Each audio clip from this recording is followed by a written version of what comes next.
좋은 교회, 좋은 TV. 우리 하나님께서 세상을 창조하실 때에 빛이 있으라 말씀하시고 그 빛을 이 세상 가운데 비추어 주십니다. 어떻게 보면 이 세상은 이 빛으로부터 생명을 얻는다라고도 할 수 있는데요.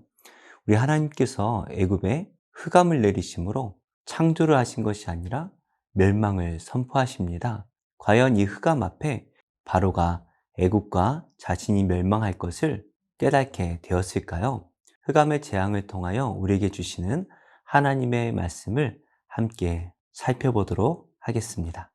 여호와께서 모세에게 이르시되 하늘을 향하여 내 손을 내밀어 애굽 땅 위에 흑암이 있게 하라. 곧 더듬을 만한 흑암이니라. 모세가 하늘을 향하여 손을 내밀매 캄캄한 흑암이 3일 동안 애굽 온 땅에 있어서 그동안은 사람들이 서로 볼 수 없으며 자기 처소에서 일어나는 자가 없으되 온 이스라엘 자손들이 거주하는 곳에는 빛이 있었더라. 바로가 모세를 불러서 이르되 너희는 가서 여호와를 섬기되 너희의 양과 소는 머물러 두고 너희 어린 것들은 너희와 함께 갈지니라. 왕이라도 우리 하나님 여호와께 드릴 제사와 번제물을 우리에게 주어야 하겠고 우리의 가축도 우리와 함께 가고 한 마리도 남길 수 없으니 이는 우리가 그 중에서 가져다가 우리 하나님 여호와를 섬길 것임이며 또 우리가 거기에 이르기까지는 어떤 것으로 여호와를 섬길는지 알지 못함이니이다. 하나 여호와께서 바로의 마음을 완악하게 하셨으므로 그들 보내기를 기뻐하지 아니하고 바로가 모세에게 이르되 너는 나를 떠나가고 스스로 삼가 다시 내 얼굴을 보지 말라. 내가 내 얼굴을 보는 날에는 죽으리라. 당신이 말씀하신 대로 내가 다시는 당신의 얼굴을 보지 아니하리이다. 오늘 말씀은 21절의 말씀으로 시작을 합니다. 여호와께서 모세에게 이르시되 하늘을 향하여 내 손을 내밀어 애굽 땅 위에 흑암이 있게 하라.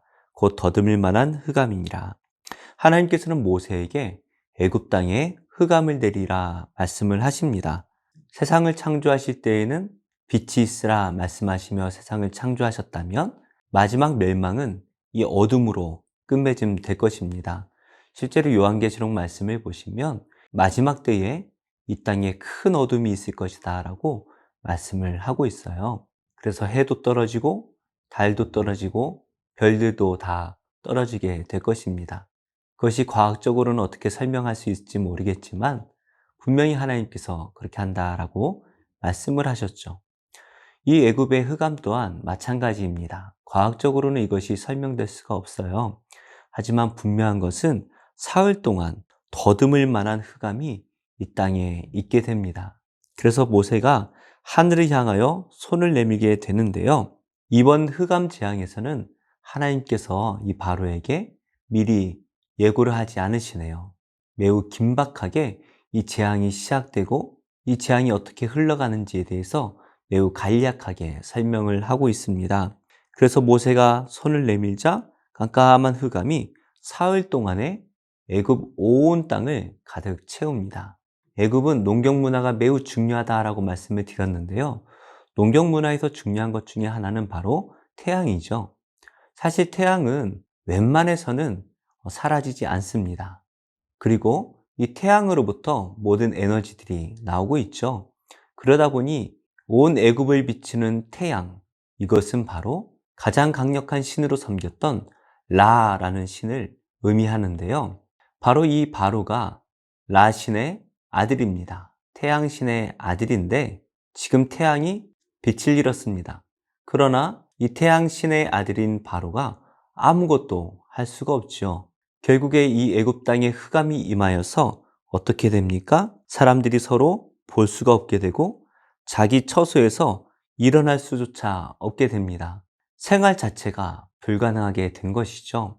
지금은 전등이 너무나 환하게 세상을 비추고 있고 또 밤에도 여러 가지 불빛으로 인해서 하늘이 하얗게 보입니다. 그러나 이 당시에는 달이 비추어 주거나 별빛이 비추어지지 않으면 웬만해선 앞을 볼 수가 없지요. 이 당시에 들고 다녔던 등잔들이 우리가 생각하는 것처럼 그렇게 밝지를 못합니다. 그래서 이 사람들은 아마도 최소한의 생활만 가능했을 것이고 오늘 말씀을 보니 그것조차도 쉽지 않은 상황이었다라고 기록되어 있습니다. 하지만 이스라엘 백성들이 거주하고 있는 그 땅은 흑암이 있지 않았습니다. 그곳은 빛이 비추고 있었네요. 이것은 하나님만이 하실 수가 있는 것이었죠. 아마도 바로가 사람을 보내서 이스라엘 땅은 어떠한지 알아보았을 거예요. 과연 바로의 마음은 어떠하였을까요? 지금까지 흑암이 어떻게 이루어졌는지는 매우 간략하게 3절에 걸쳐서 말씀이 나오고 있는데요. 지금부터 바로와 모세와의 대화는 비교적 길게 서술되어져 있습니다. 24절 말씀입니다. 바로가 모세를 불러 이르되 너희는 가서 여호와를 섬기되 너희의 양과 소는 머물러 두고 너희 어린 것들은 너희와 함께 갈지니라. 바로가 조금 수그러든 것처럼 보입니다. 그래서 모세를 불러서 하나님을 섬길 수 있도록 보내주겠다.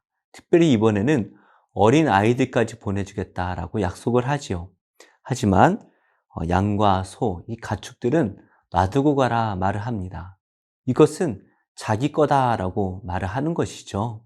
바로가 어쩔 수 없이 이스라엘 백성들은 다 보내주겠지만 조금이라도 자신의 것을 쥐고 있으려고 하는 이 바로의 완악한 모습이 보이게 됩니다.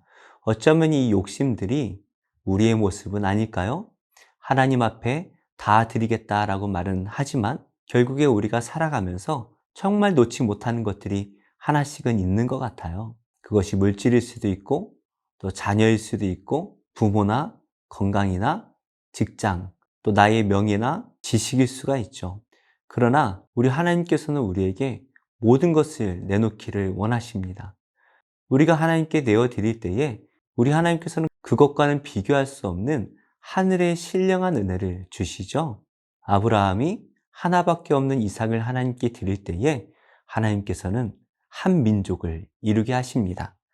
바로는 이 양과 소, 이 재산들을 놓지 못했네요. 그러자 모세가 이렇게 말합니다.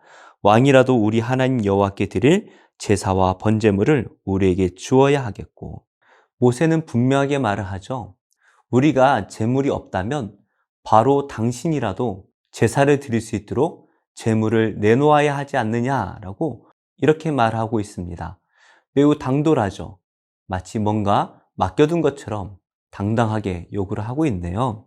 그러면서 우리의 가축도 우리가 한 마리도 남겨둘 수 없습니다 라고 이렇게 말을 합니다.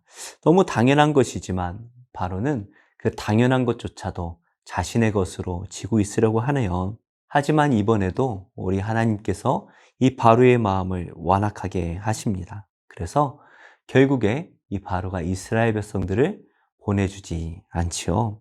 그러면서 오히려 이렇게 말합니다. 바로가 모세에게 이르되 너는 나를 떠나가고 스스로 삼가 다시 내 얼굴을 보지 말라. 내가 내 얼굴을 보는 날에는 죽으리라. 이 바로가 모세에게 화가 단단히 난 것 같습니다. 그래서 다시는 내 얼굴을 보지 말아라 이렇게 말을 합니다. 하지만 지금까지 살펴본 바로는 모든 고난이 있은 후에 바로가 먼저 모세를 불렀죠. 분명히 아쉬운 쪽은 바로가 될 것입니다.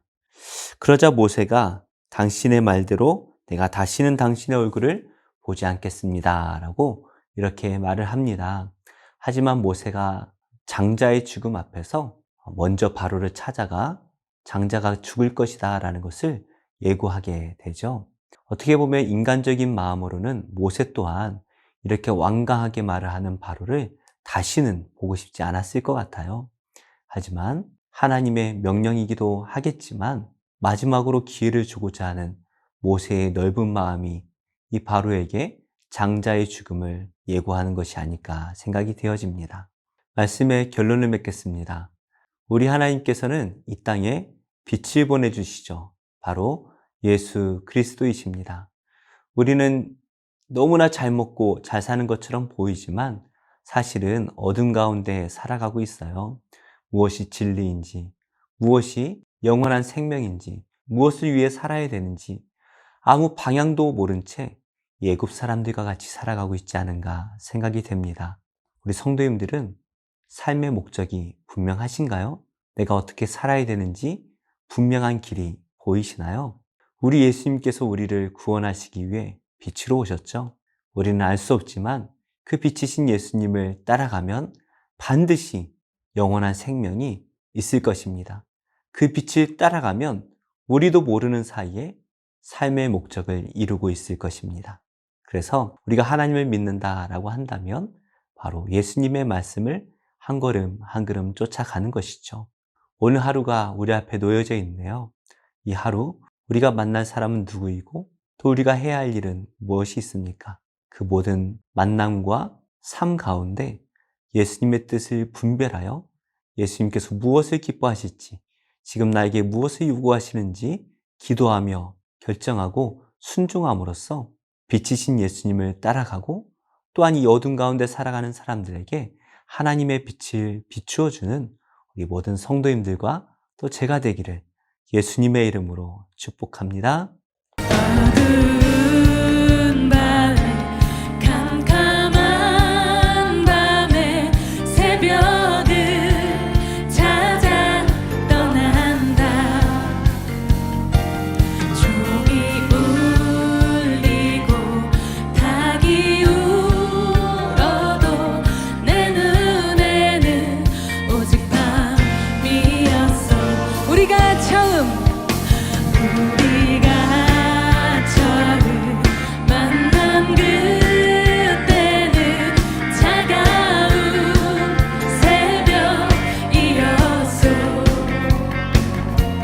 주님 마음속에 사랑이 있음을 나는 느낄 수가 있었어. 오 주여 당신께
우리 2절 한 번 더 고백합니다.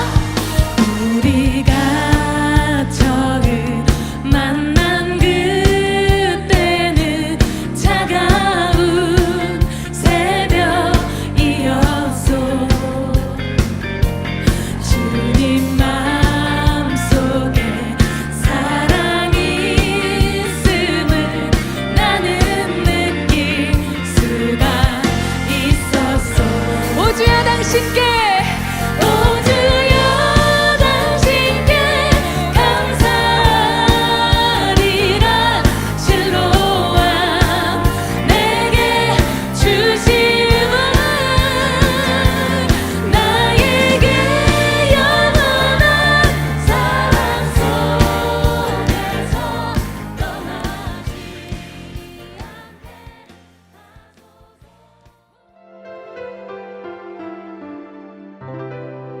좋은 교회, 좋은 TV